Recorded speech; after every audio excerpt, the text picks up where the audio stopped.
Okay, so we got two treatment boxes that we're looking at here around hemiplegia. This is the first one, just says hemiplegic shoulders. Um, this is the first part. This is grade N, so you need to know this. Don't think you can get a, well, I guess I shouldn't say that. You just need to know this at this point. So the hemiplegic shoulder with subluxation. This is what this first part is about. Shows you the sulcus, gives you the YouTube videos on how to do that. A big thing you're checking for with that is that scapular glide, scapulothoracic rhythm.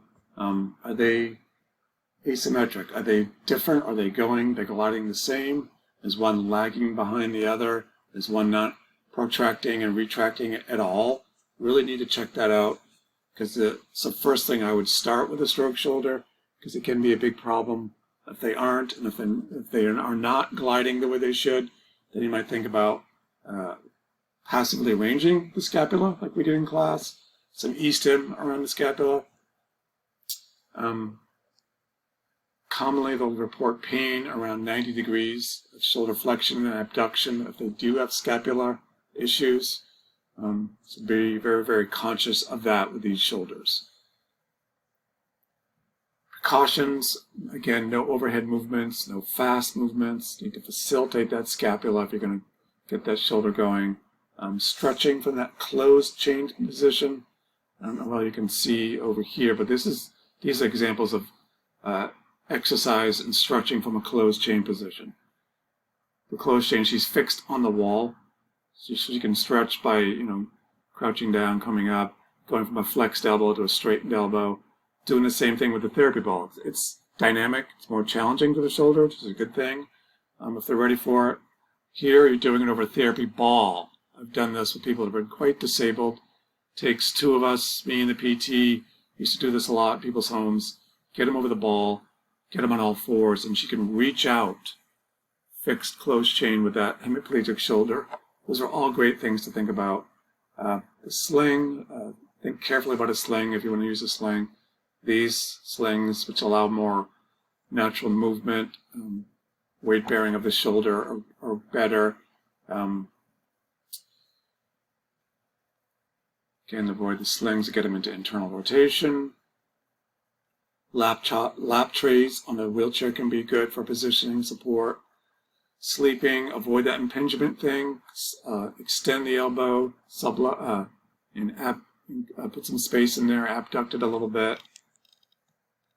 This is some treatment exercises. Aerobic is always good. We talked about the closed chain, different kinds of stretches. All fours are really good for stroke patients.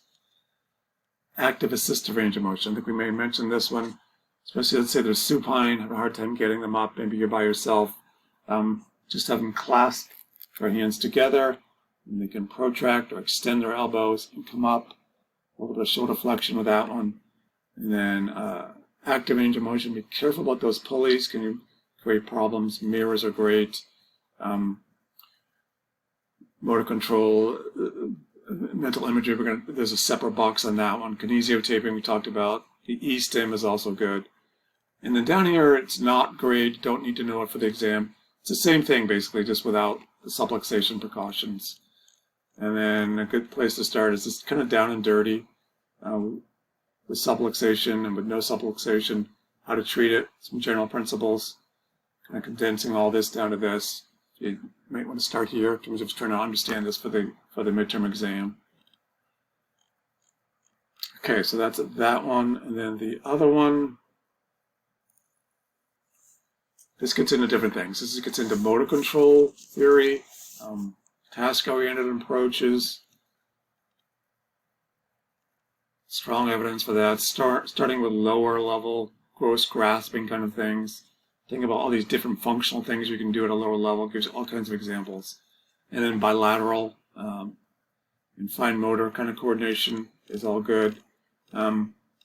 Mental imagery, a lot of evidence, emerging evidence around mental imagery, thinking it through. They're kind of, how athletes, or you may know athletes, like Olympic athletes, if they're like a pole vaulter, they're mentally kind of rehearsing it in their brain all the time. Same kind of concept with stroke shoulders. If they can't move it yet, they're thinking about that movement. They're thinking about that full normal movement, like part of the movement. And this, I won't get into it, this really breaks it down into a step-by-step kind of hands-on how to do it. Another just great resource to have in your toolbox when you're dealing with these stroke shoulders, stroke hands, and all that sort of stuff. And you will see these. Good bet you're going to see them during your clinicals. Good to have this sort of stuff.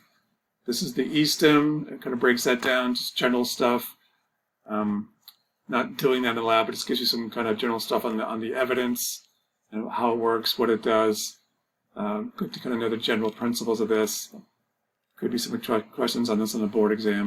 Probably not a lot, but it's good to know this generally speaking. Okay, I believe that's it. If I can find a thing to close this off.